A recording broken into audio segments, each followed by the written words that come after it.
Pembacaan Alkitab hari yang ketiga diambil dari Mazmur pasal yang ketiga, Matius pasal yang kedua ayat 19 sampai dengan 23, Matius pasal yang ketiga, Kejadian pasal yang keempat ayat 17 sampai dengan 26, Kejadian pasal yang kelima, dan Kejadian pasal yang keenam. Mazmur pasal yang ketiga. Mazmur Daud ketika ia lari dari Absalom anaknya. Ya Tuhan, betapa banyaknya lawanku. Banyak orang yang bangkit menyerang aku. Banyak orang yang berkata tentang aku, baginya tidak ada pertolongan daripada Allah. Selah. Tetapi Engkau, Tuhan, adalah perisai yang melindungi aku. Engkaulah kemuliaanku dan yang mengangkat kepalaku.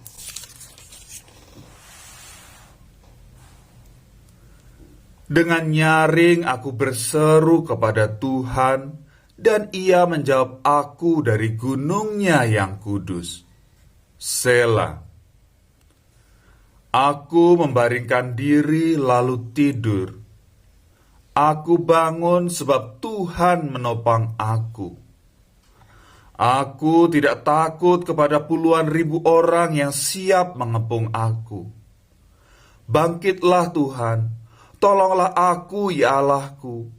Ya, Engkau telah memukul rahang semua musuhku dan mematahkan gigi orang-orang fasik. Dari Tuhan datang pertolongan, berkat-Mu atas umat-Mu. Selah. Matius pasal yang kedua ayat 19 sampai 23.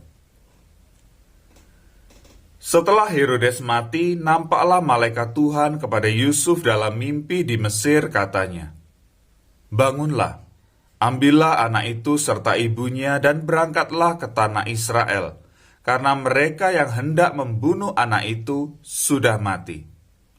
Lalu Yusuf pun bangunlah, diambilnya anak itu serta ibunya dan pergi ke tanah Israel. Tetapi setelah didengarnya bahwa Arkelaus menjadi raja di Yudea menggantikan Herodes ayahnya, ia takut ke sana. Karena dinasihati dalam mimpi, pergilah Yusuf ke daerah Galilea. Setibanya di sana, ia pun tinggal di sebuah kota yang bernama Nazaret. Hal itu terjadi supaya genaplah firman yang disampaikan oleh nabi-nabi bahwa ia akan disebut orang Nazaret. Matius pasal yang ketiga. Pada waktu itu tampillah Yohanes Pembaptis di padang gurun Yudea dan memberitakan, "Bertobatlah, sebab kerajaan sorga sudah dekat."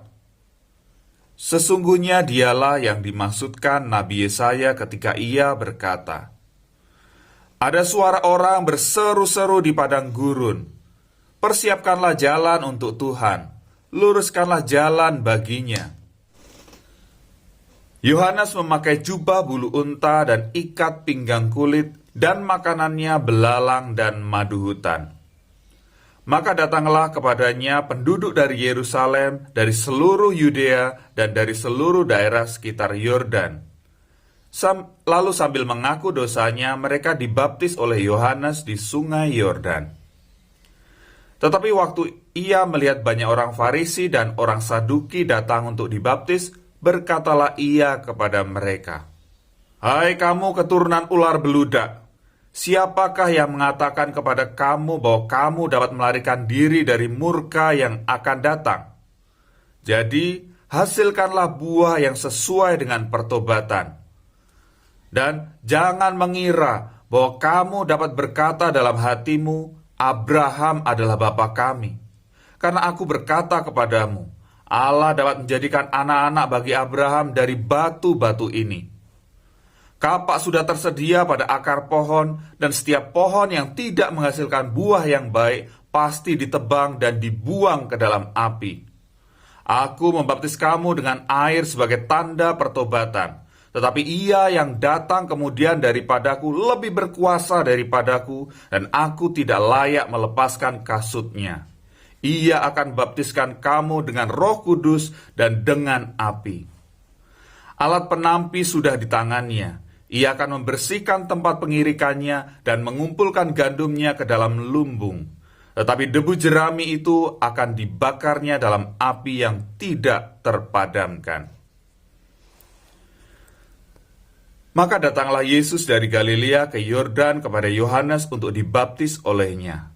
Tetapi Yohanes mencegah dia, katanya, "Akulah yang perlu dibaptis olehmu, dan engkau yang datang kepadaku?"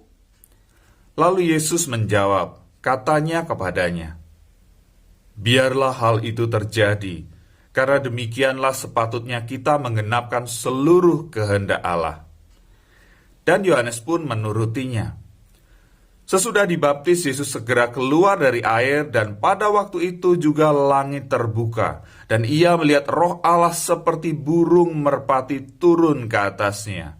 Lalu terdengarlah suara dari sorga yang mengatakan, "Inilah anakku yang kukasihi, kepadanyalah aku berkenan."